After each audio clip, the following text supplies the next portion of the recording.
Assalamualaikum warahmatullahi wabarakatuh.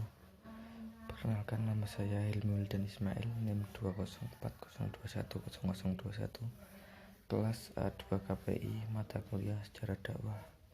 Dosen Dr. Haji Ahmad Zaini.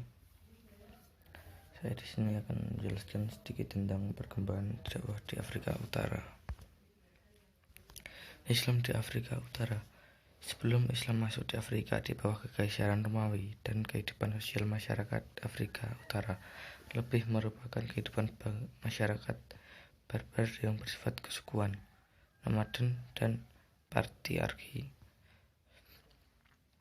Setelah kedatangan Islam, orang-orang barbar yang diakomodasikan dalam pemerintah. Tidak hanya itu, Islam juga meninggalkan peradaban yang sangat tinggi, dan Islam dikatakan sebagai pembebas pada daerah taklukan Islam tersebut.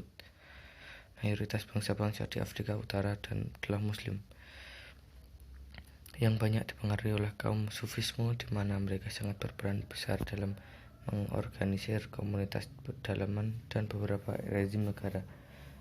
Warga perkotaan menggunakan bahasa Arab dalam percakapan dan kebudayaan, meskipun di wilayah Afrika Selatan, Saharan, dan wilayah pegunungan menggunakan bahasa Berber sebagai bahasa umum dan menjadi basis bagi identitas kultural. Gerakan Islam dan pembentukan negara. Sejak periode awal Islam sampai abad ke-19, sejarah masyarakat Muslim Afrika Utara berlangsung dalam dua motif utama, yaitu pembentukan negara dan Islamisasi.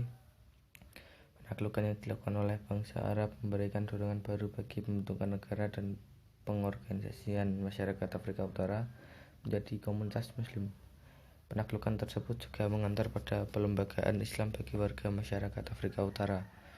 Dimulai dari abad ke-8, mazhab hukum Maliki berkembang dengan pesat di seluruh penjuru Afrika Utara dan bertahan sebagai administrasi hukum, pendidikan, dan legitimasi yang paling utama sampai abad ke-19.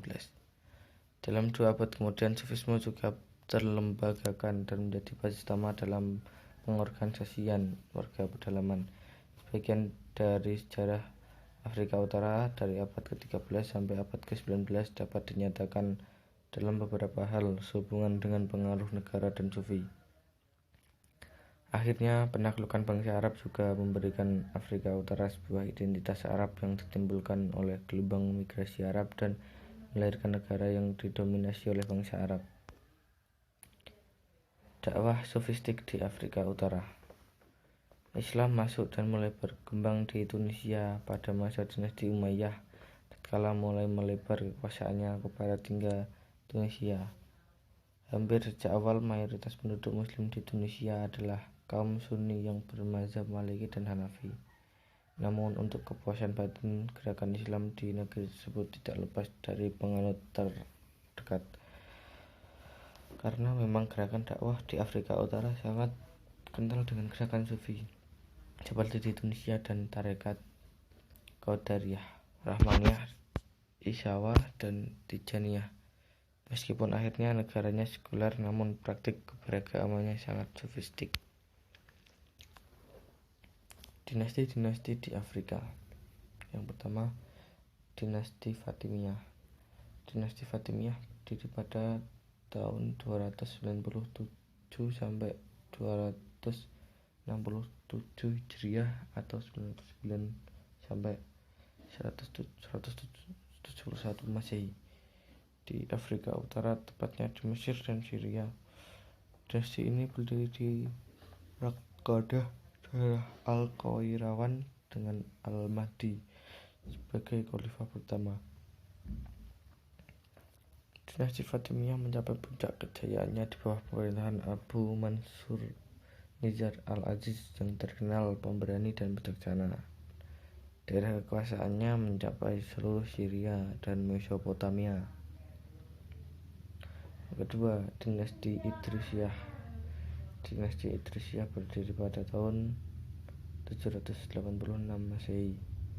Idris ibnu Abdullah melakukan pemberontakan terhadap Abbasiyah pada tahun 786 Masehi. Namun karena kalah, ia melarikan diri ke Maroko dan mendirikan dinasti Idrisiyah pada tahun 788 sampai 914 Hijriah.